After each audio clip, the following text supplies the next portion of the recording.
All right, let's take a look at this chemical reaction. According to Dalton's atomic theory, one of those postulates is that during a chemical reaction, matter is not created or destroyed, and neither are atoms. Instead, the atoms are simply rearranged. Remember, we talked about it being like playing with Legos. And this reaction between oxygen and hydrogen is the classic example. If you look, on this side of the equation, we have 2 oxygen atoms,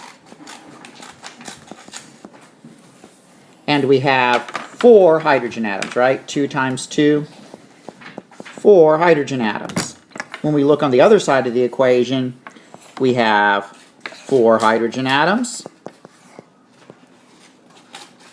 and 2 oxygen atoms.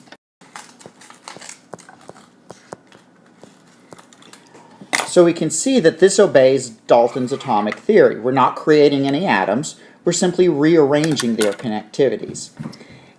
In situations where the number of atoms is the same on both sides of a chemical equation, which they have to be, our equation is referred to as balanced.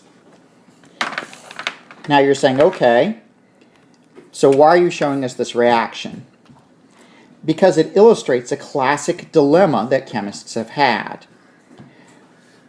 We can read this equation as 1 molecule of oxygen reacts with 2 molecules of hydrogen to produce 2 molecules of water. We can't, however, read this reaction in terms of grams. What happens if we attempt to read this chemical reaction in terms of grams?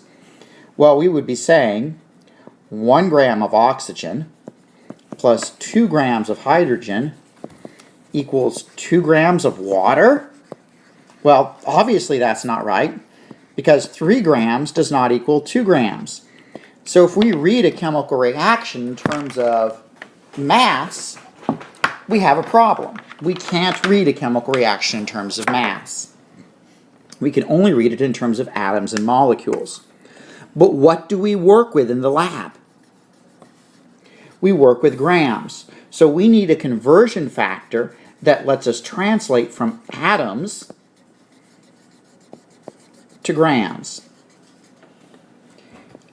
Problem with this is, do atoms all have the same mass? No. Atoms of different elements have different masses. That was what we've just talked about. For example, we know that 1 carbon atom has a mass of 12.01 AMU on average.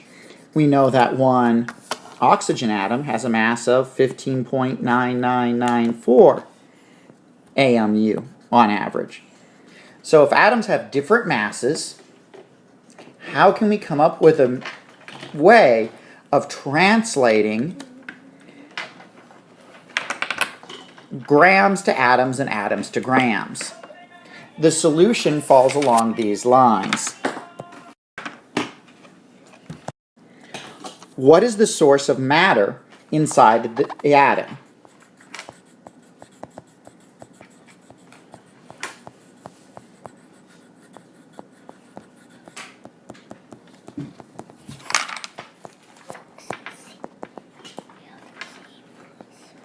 What is the source of matter inside the atom?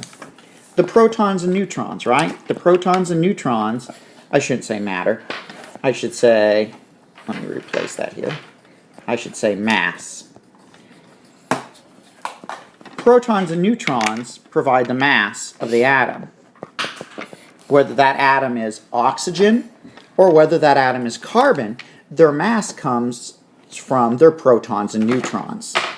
We've also stated that the mass of a proton is roughly equivalent to that of a neutron. So, if we were to think of our carbon-12 atom, it has 6 protons and 6 neutrons, or we could say 12 mass-bearing particles or mass-contributing particles.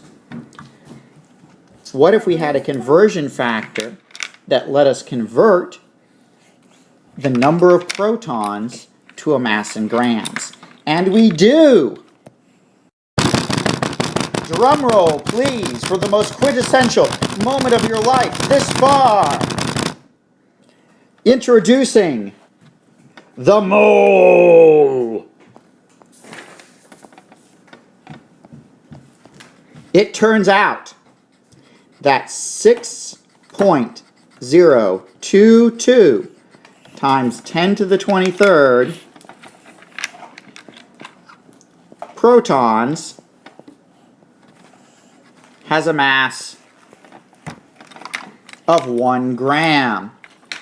That means that since a proton and neutron are roughly equal in mass, that 6.22 times 10 to the 23rd neutrons also have a mass of approximately 1 gram. This number, this 6.22 times 10 to the 23rd number, is so important that we've given it a special name. We refer to 6.022 times 10 to the 23rd of anything as a mole.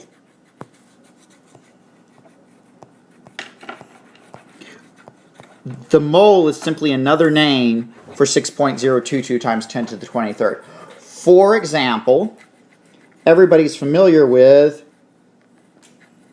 a dozen. When I say that you have a dozen something, you know that you have 12 of it. When I say you have a mole of something, you have 6.022 times 10 to the 23rd of it. If I say you have a score, referencing the Gettysburg Address here, you know a score is 20. If I say you have a score, you have 20 of it. If I say you have a mole, you have 6.022 times 10 to the 23rd. You've done any construction or hardware work, you know what a gross is. If I say you have a gross of something, you have 144 of it. Same way for the mole. If I say you have a mole, then you have 6.022 times 10 to the 23rd. Mole is simply a named number. And this named number is important because it's the number of protons in 1 gram. Now where does this get us? Where does it get us? It nearly gets us all the way through the Death Star's trench, just like Luke Skywalker. Why won't you write down Luke Skywalker? Write down Luke Skywalker. I hope everybody's writing down Luke Skywalker. The mole is so incredibly important. This 6.022 times 10 to the 23rd is so incredibly important that we give it 2 names.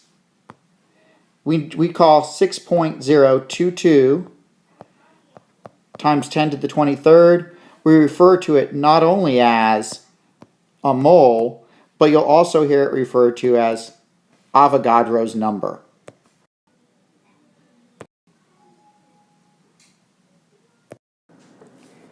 This is where it gets us. If I have 6.022 times 10 to the 23rd carbon-12 atoms, or if I have 1 mole, is another way to put it, of carbon-12 atoms, then I have 6 protons and 6 neutrons.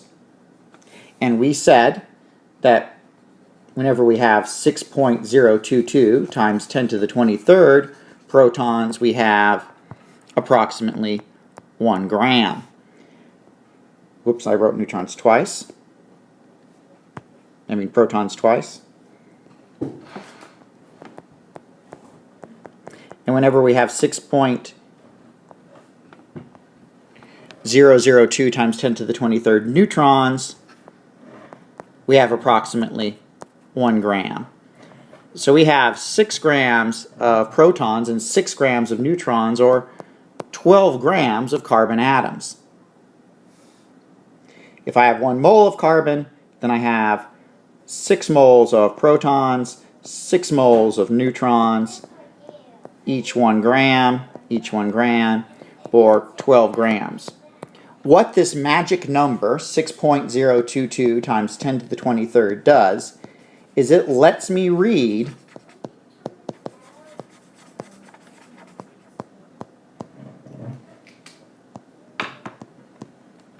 the atomic mass off my periodic chart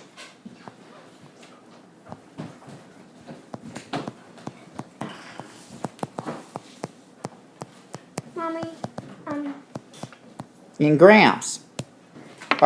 So, for example, if I have 1 mole of hydrogen atoms, then I have 1.0079 grams of hydrogen atoms, because I can read that mass right off the periodic table. I can read that number right off the periodic table in grams now instead of AMUs. Another way to think about it is if I have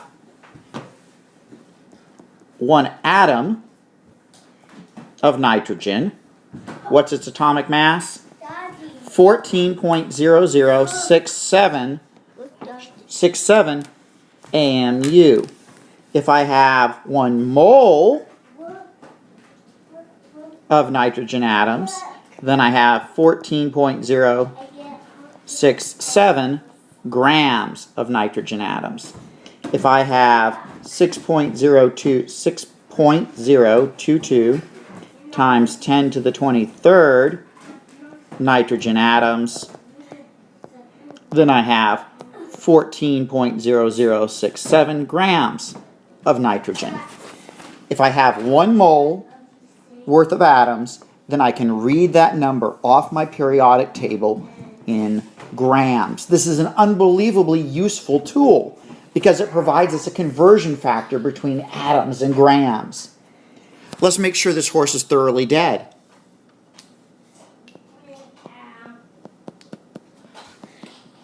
What is the mass of 1 mole of oxygen atoms? No thinking, just go to the periodic table and read the mass number, 15.9994 grams. So the mole allows me to read that number off the periodic table, not in AMUs, but in grams, which is an awesome, awesome tool. Couple new definitions now. The mass of 1 mole of a substance is referred to, correct the spelling of referred on your own paper,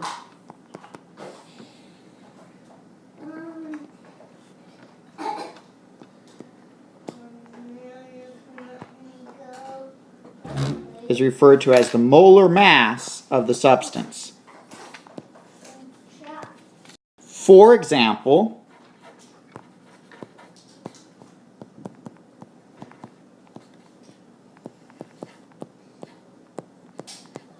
what is the molar mass of carbon? The molar mass of carbon would be the mass of 1 mole of carbon, so it would be 12.011 grams per mole. A synonym for molar mass is gram formula weight.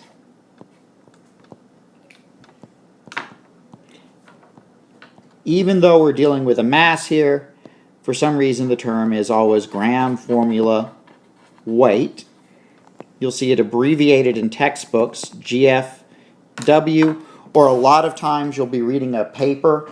I see it a lot again in biochemistry where you're reading a paper and they're talking about a protein and you'll see a number after the end of that protein in parentheses and it'll say GFW. They're talking gram formula weight, and that's a synonym for molar mass.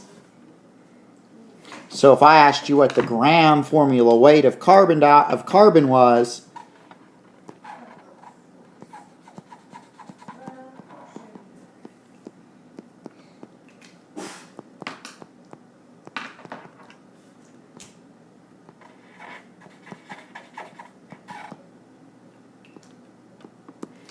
you would say 12.011 grams. So they're pretty similar. Notice that slight difference in the unit, right? Molar mass, we gave the units by default as grams per mole, whereas when we're talking gram formula weight, we leave the units just in grams, and that's the hair split difference there. Somebody who never bothered with hair split differences was Han Solo. Why don't you write down Han Solo? Write down Han Solo. We can apply the concept of molar mass to compounds as well as to atoms. For example, let's talk about a compound we're all familiar with, water.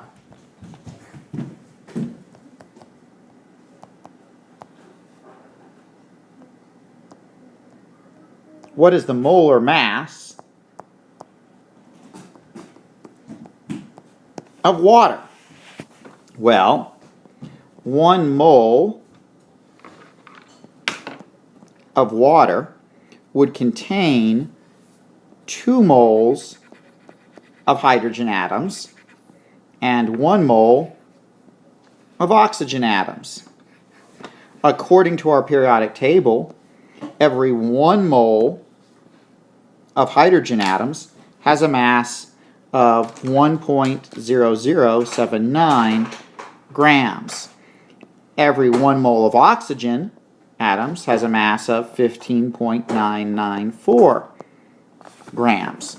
So I multiply everything on top and divide through by everything on the bottom, and then I add them together. So let's see here. 2 times 1.0079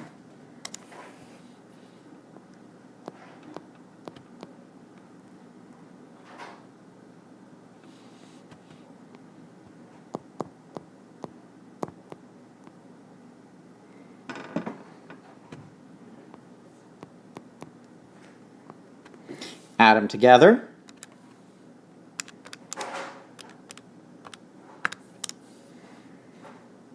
And I get a molar mass for water of 18.0152 grams per mole of water.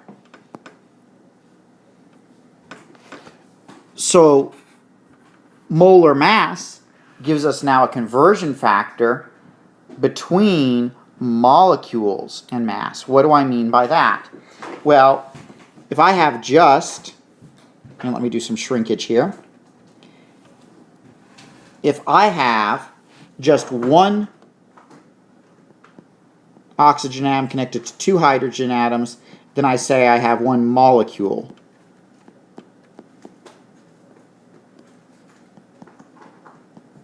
of water with a mass of 18.0152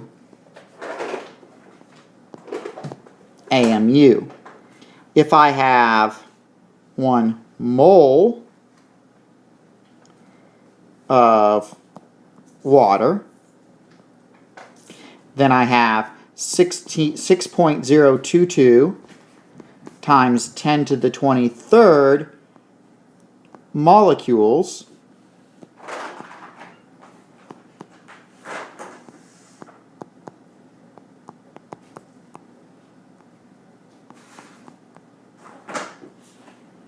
of water and a mass of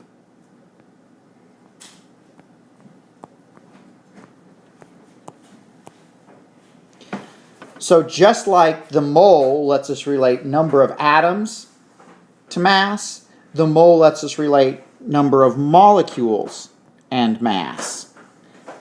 Let's take a look at another example. All right, let's take a look at another example. What is the molar mass of methane? Well, 1 mole of methane, and by the way, the mole has the worst abbreviation in the world. It goes from MOLE to MOL. Tell me about it. 1 mole of methane has 1 mole of carbon and 4 moles of hydrogen atoms. According to the periodic table, 1 mole of carbon has a mass of 12.011 grams, and 1 mole of hydrogen has a mass of 1.0079. So, 1 mole of carbon times 12.011 grams and 4 moles of hydrogen times 1.0079 grams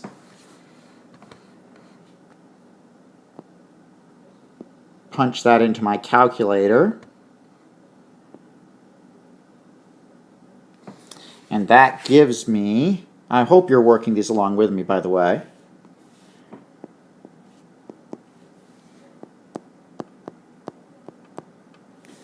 and then we go to the calculator. 4 times 1.0079 equals 4.0316 grams. We add them together.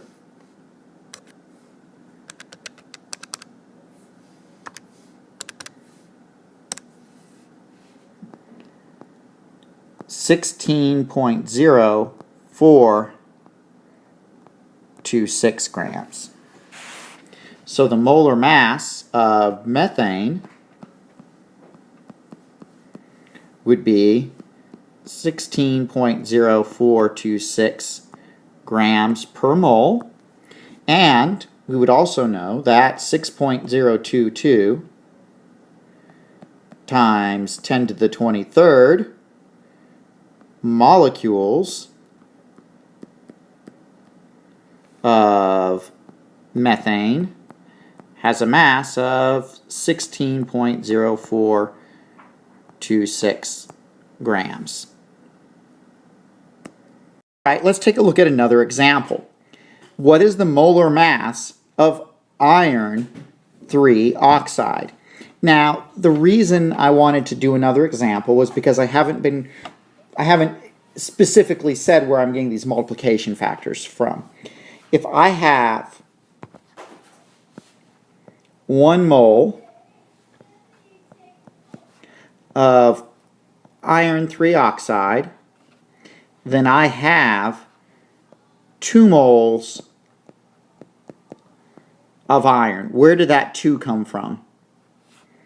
Right there, right? And I have 3 moles of oxygen. Where did that 3 come from? Right there. According to my periodic table, if you locate iron on your periodic table, it's number 26. Each mole of iron contains 55.845 grams of iron. Each mole of oxygen contains 15.9994 grams of iron. So we put it into our calculator to multiply out. And again, I hope to goodness you are doing these with me. If you're not doing these with me, you are doing yourself a grave disservice.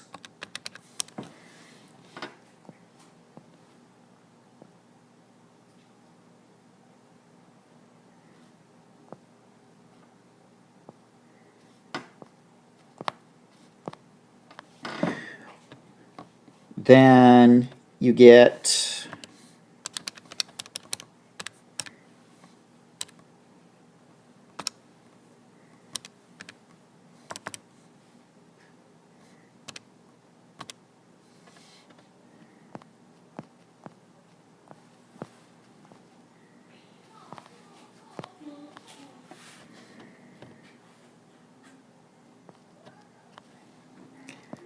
add together.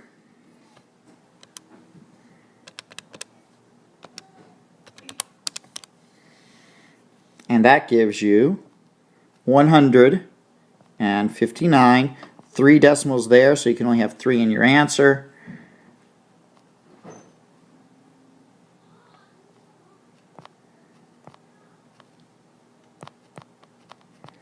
So there are 159.688 grams per mole as the molar mass of 1 mole of iron 3 oxide. An important note here, iron 3 oxide is what's known as an ionic compound. Ionic compounds don't exist as molecules.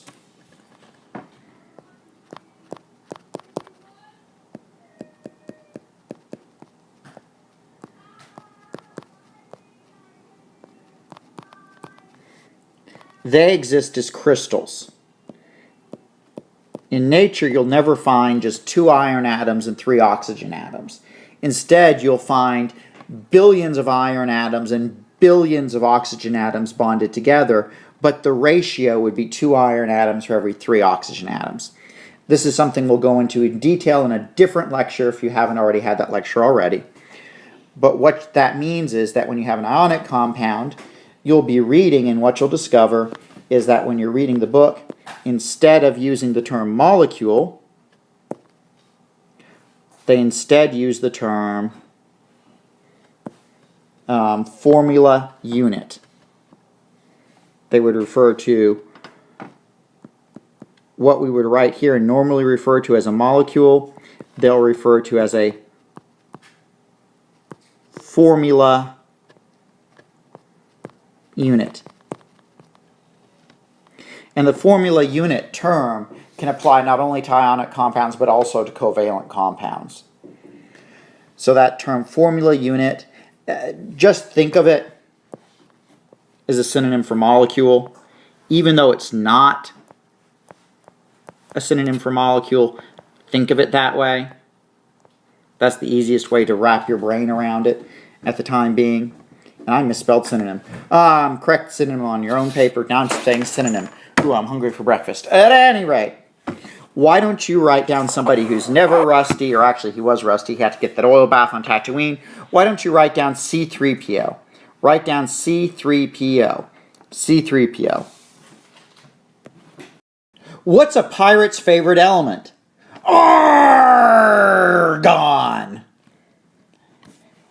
Let's use this simple question here to illustrate the usefulness of the power of the mole. How many moles of argon are in 42.2 grams of argon? We're going to treat all these problems just like a unit conversion because that's all they are. This really isn't anything new. From this point forward, we're just doing those same things we did the first day of class where we were going from kilograms to grams. We're going to go from grams to moles in the same fashion. If we read this problem, how many moles of argon in 42.2 grams of argon, we have one number with which to start our line, 42.2 grams. It's important from this point on in the semester that you never just write grams or never just write moles. You always write grams of, moles of. So my unit here isn't just grams, it's grams of argon. Do I want grams of argon? No! I don't want grams of argon. So I'm going to place grams of argon down here where they cancel out. What do I know about grams? The only thing you ever know about grams is the molar mass. It's the only thing you ever know about a substance is grams. If we go to the periodic table and locate argon, number 18, we see that 1 mole of argon has a mass of 39.948 grams. That is our conversion factor. What the periodic table tells us is our conversion factor between moles to grams. It's our molar mass there, right? So, back to my line. I place moles up here, 1 mole. Place grams down here where they cancel out, and that's a 3.948. Hey, I've canceled out my grams. I'm left with units of moles, which is the unit they're asking for in the problem. So I multiply everything on top, divide through everything on the bottom, and I get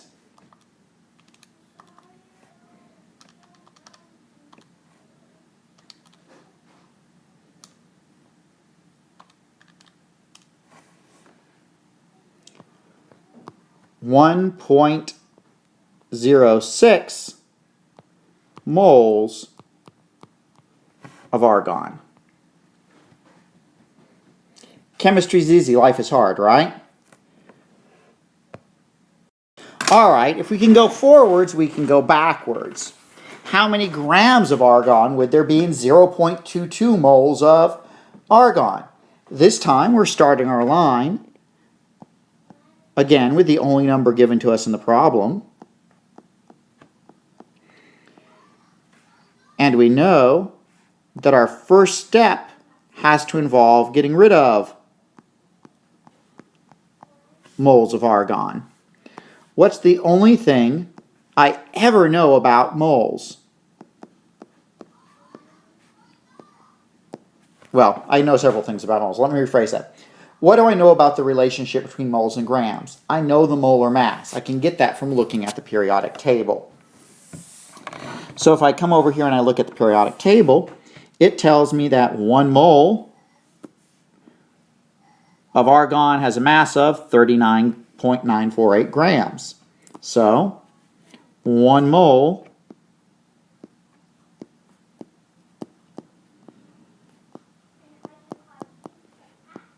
Notice, pay attention, I've canceled out my number of moles. Notice, again, my setup is the exact opposite as it was in the previous problem. There's no rule that says one always goes above or below the line. Just like with we were doing with our grams and kilograms, write the relationship 1 mole equals and keep the numbers with their units. 39's in front of grams, so I keep 39 in front of grams here. 1's in front of mole, 1 in front of mole. I multiply everything on top, I divide through by everything on the bottom, and I discover that 0.022 moles of argon has a mass of 39.948 times equals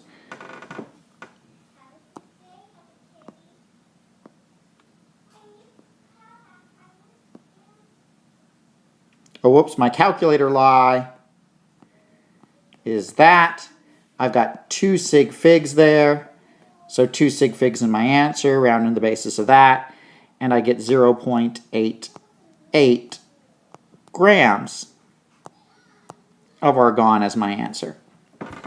Chemistry's easy, life is hard, yes?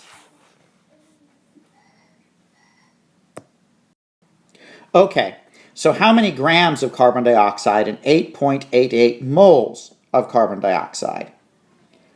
Well, once again, I'm only given one number in my problem, so I know I'm going to be starting my line with that number.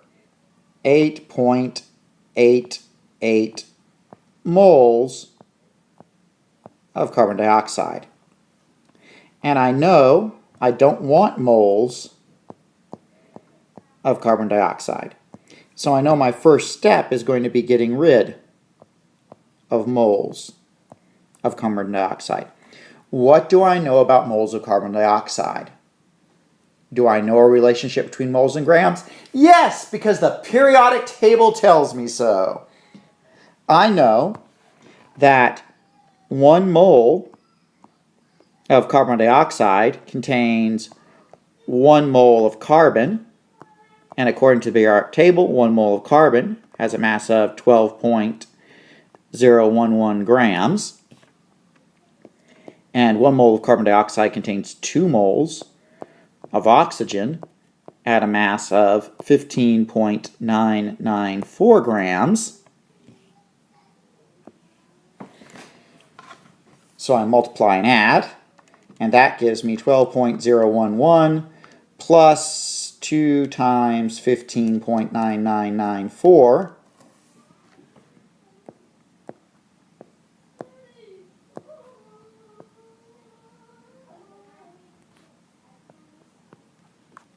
And yes, I rounded for sig figs there. Just as a quick note, in case you're wondering, your calculator will actually produce when you punch that in 44.0098. But if we look at our sig figs, 4 decimal places there, 3 there, and we're adding, right? So we're limited to 3. So we round on the basis of that, which rounds that to a 10. So that's where that 4410 came from. All right.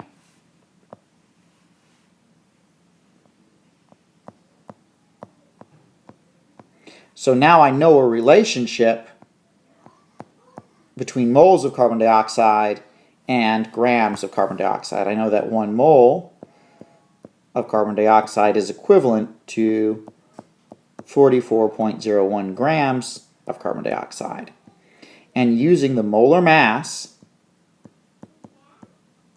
of my carbon dioxide, I can convert moles to grams. Place moles where they cancel out, grams where they'll be left. I multiply everything on top, divide through by everything on the bottom.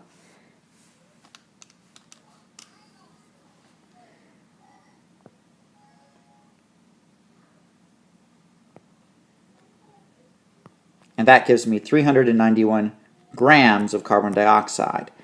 Again, a quick note on sig figs. Calculator lie, 390.807. 1, 2, 3 sig figs there, right? So 1, 2, 3 sig figs. Round on the basis of that, and you get your 391 grams of carbon dioxide.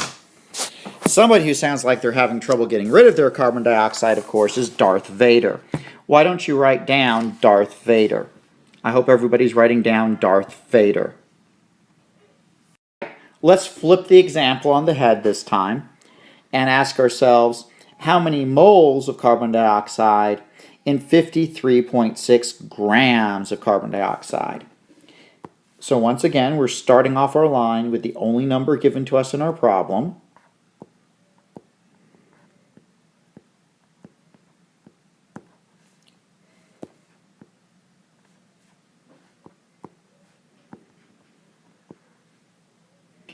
We don't want grams, right? Whatever unit we have there, we always know that our first step is going to involve canceling it out. What's the only thing we ever know about grams? Molar mass.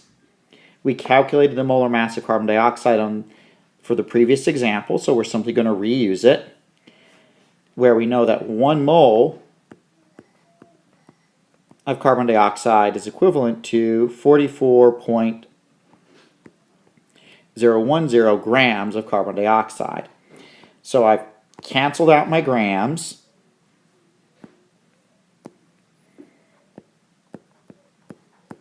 And I've gone to units of moles of carbon dioxide. So I'm going to multiply everything on top and divide through by everything on the bottom. And that's going to give me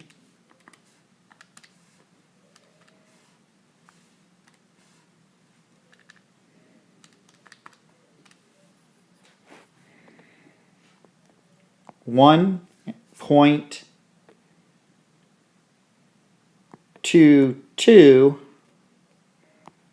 moles of carbon dioxide. 3 sig figs right there, right? So I'm going to have 3 sig figs in my answer. 1.22 moles of carbon dioxide. Chemistry's easy, life is hard, right? This is just back to what we were doing in the first chapter, except we're using the periodic table as a conversion factor. Let's work another example. I don't know about you, but I think it's time that we kick this party up a notch. Let's drag our 6.022 times 10 to the 23rd back into the picture. How many molecules of carbon dioxide are in 53.6 grams of carbon dioxide? All right. I'm totally confused and utterly lost on how to answer this one. Let's see what we can do. We've got 53.6 grams of carbon dioxide to start our lines with. I know that my first step has to involve getting rid of those grams of carbon dioxide. What's the only thing I ever know about grams? Their relationship to moles. Again, we've calculated the molar mass of carbon dioxide previously. I choose to reuse it here. 1 mole of carbon dioxide contains 44.010 grams of carbon dioxide. So I've canceled out my grams of carbon dioxide, and I'm left with moles of carbon dioxide. However, this time, I don't want moles of carbon dioxide.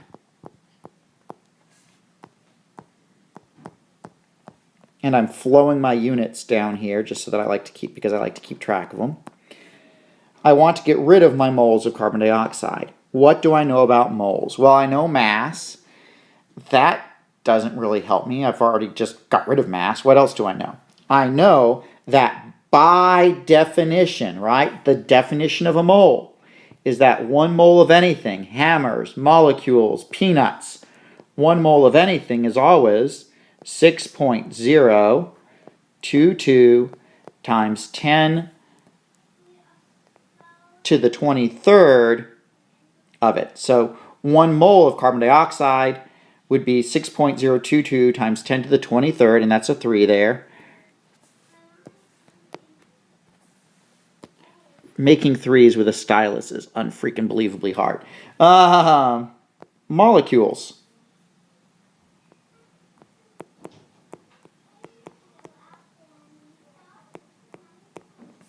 of carbon dioxide. So 1 mole of carbon dioxide is 6.022 times 10 to the 23rd molecules of carbon dioxide, which, hey, that happens to be the unit I'm looking for.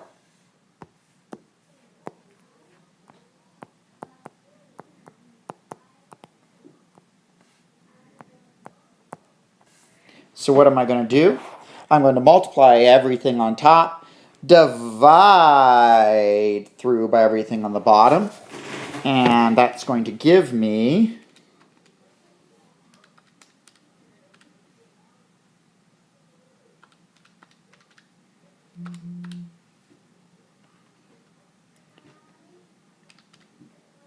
whoops, I punched into my calculator. You have to watch out for calculator key. I swear it's a disease.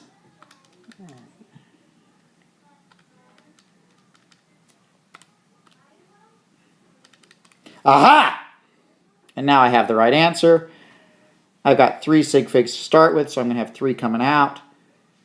And that gives me 7.33 times 10 to the 23rd molecules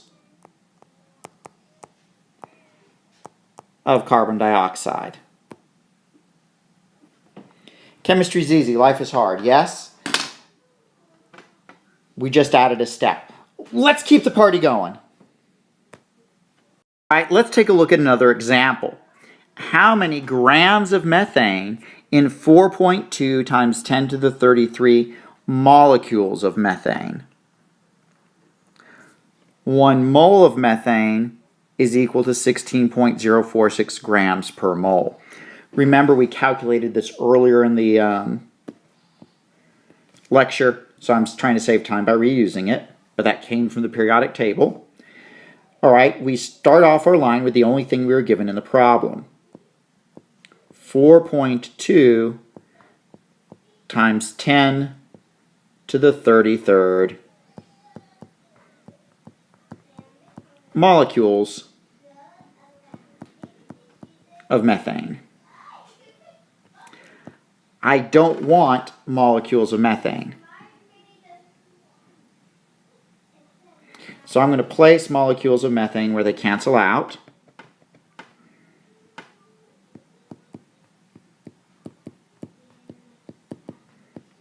What do I know about molecules? Golly, I don't remember doing anything with molecules in the conversion. Wait a second. I know a relationship between a number of molecules and moles. I know, by definition of a mole, that 1 mole of methane would contain 6.022 times 10 to the 23rd molecules of methane. So 6.022 times 10 to the 23rd molecules of methane equals 1 mole of methane. So now I've gotten rid of molecules and I've gone to moles.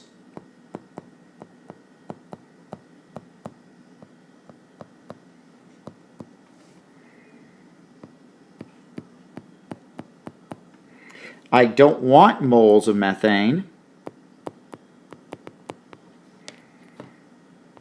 so I know my next step is going to involve canceling them out. What do I know about moles? I know the relationship between moles and mass, which happens to be what I'm looking for. I know that 1 mole is equivalent to 16.426 grams of methane. So I multiply everything on top. I divide through by everything on the bottom.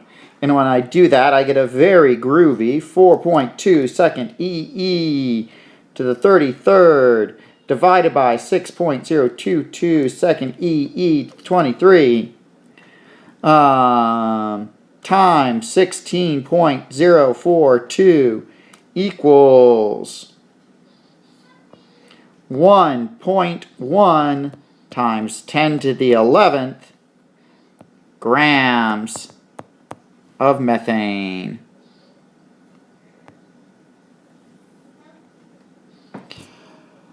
If you're getting, for example, 46 or 56, 56 for your power of 10 there, you put it in your calculators wrong. You forgot your parentheses. What else am I thinking here? If you got a to the 10th power instead of the 11th, then you put 10e or something like that in. Why don't you also, as long as we're here, write down R2D2. Write down R2D2. Everybody write down R2D2. I hope everybody's writing down R2D2. All right, let's rock our way through another example. How many atoms of oxygen are, and now you're seeing why I'm a chemist instead of an English major, are in 4.73 grams of iron 3 oxide. And most of you are saying, now we figured out why you weren't an English major when first time you misspelled synonym. But at any rate, how many atoms of oxygen are in 4.37 grams of iron 3 oxide? Remember, in a previous example, we'd already calculated that the molar mass of iron 3 oxide was 159.688 grams. Well, we've got one number with which to start our line, so that's what we're going to start with. 4.73 grams of iron 3 oxide.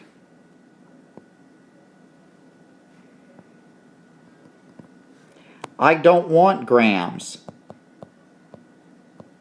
of iron 3 oxide, so I know my first step is going to be to get rid of them. And the only thing I can ever do with grams is go to moles. So I place my units where they cancel out.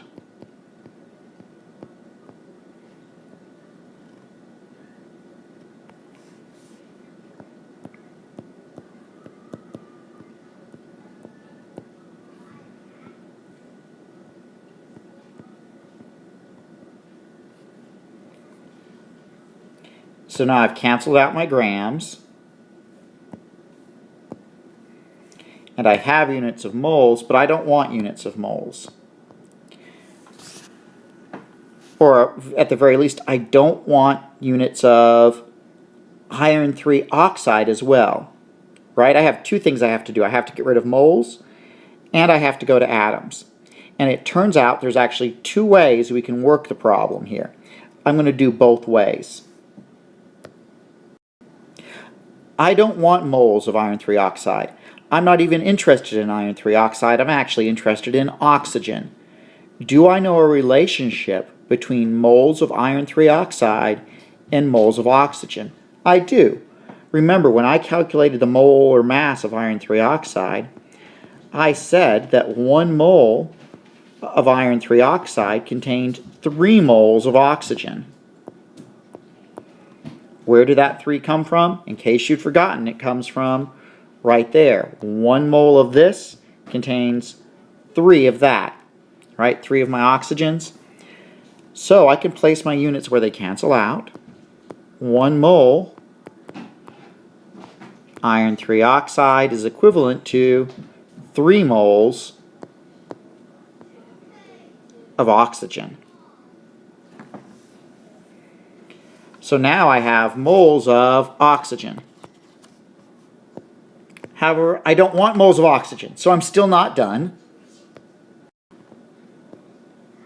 So I know I'm still going to have to do another step. I'm going to have to place my moles of oxygen where they will cancel out. What do I know about moles? Well, I could go to grams of oxygen, but that wouldn't really do me any good. Wait a second. I remember my definition of the mole. My definition of the mole says that 1 mole of anything is 6.022 times 10 to the 23rd of it.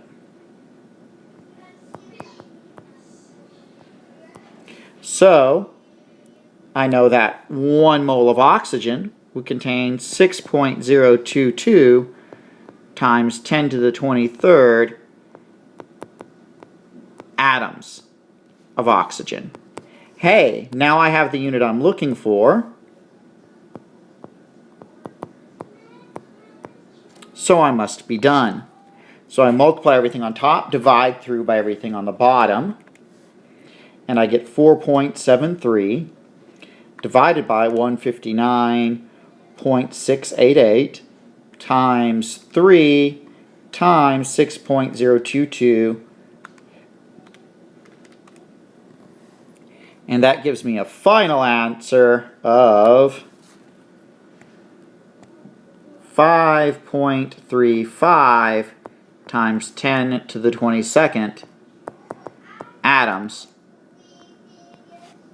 of oxygen. So far, so good? This is my default way of thinking and working, and this is the way I would have worked it. However, there's another way we could have worked it. Let's back up in the problem and take a look at the other way to work it. Alright, I'll let you get a little bit reoriented here. It's the same problem, but this time we're going to work it a different way. Once again, we have to start off with the only number given to us in our problem, our 4.73 grams of iron. Once again, the only thing we can ever do with grams is to get rid of moles. This time, however, instead of getting rid of iron 3 oxide first, I'm going to get rid of moles. I know, by definition of moles, that 1 mole of anything is 6.022 times 10 to the 23rd. So 1 mole of iron 3 oxide will contain 6.022 times 10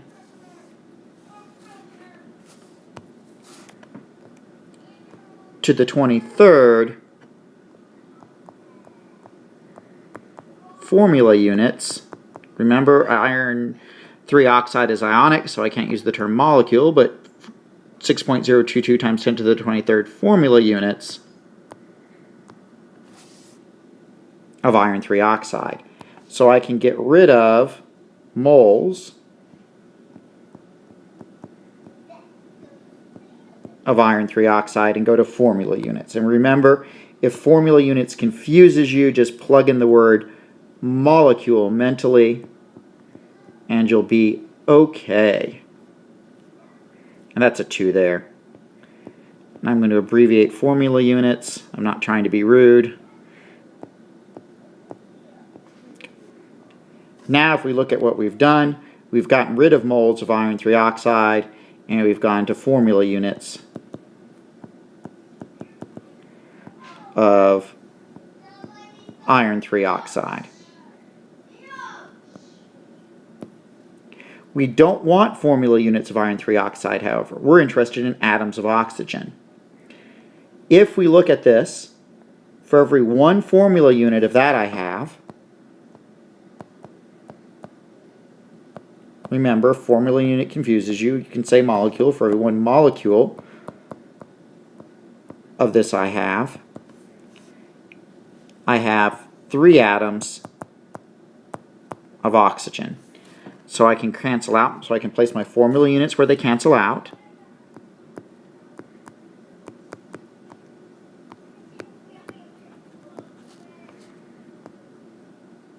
And whoa. Writing hard, you just wouldn't believe how difficult it really is to write with a stylus here.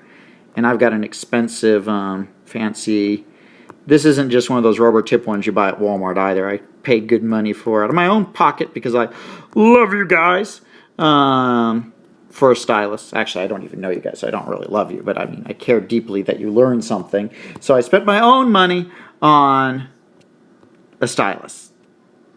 And I can't write a 3 with it there. But and now I've distracted myself because I've been babbling and upset that I'm having trouble writing with this overly expensive stylus. And I'm totally distracted at this point, and probably so are you too. There we go. Woohoo! Multiply everything on top, divide through by everything on the bottom, and what you can see is we are left now. We've canceled out our formula units, and we have atoms of oxygen. Where did that 3 come from? It came from right there. Multiply everything on top, divide through by everything on the bottom, and surprise, surprise, we will get the exact same answer we did last time. But I always like to punch things into my calculator in case I came down with calculator finger syndrome. And once again, we find ourselves with 5.35 times 10 to the 22nd atoms of oxygen. Why don't you write down Chewbacca? Write down Chewbacca. Everybody should write down Chewbacca. Once you've written down Chewbacca, C-H-E-W-B-A-C-C-A, we can move on with the next example. Chewbacca.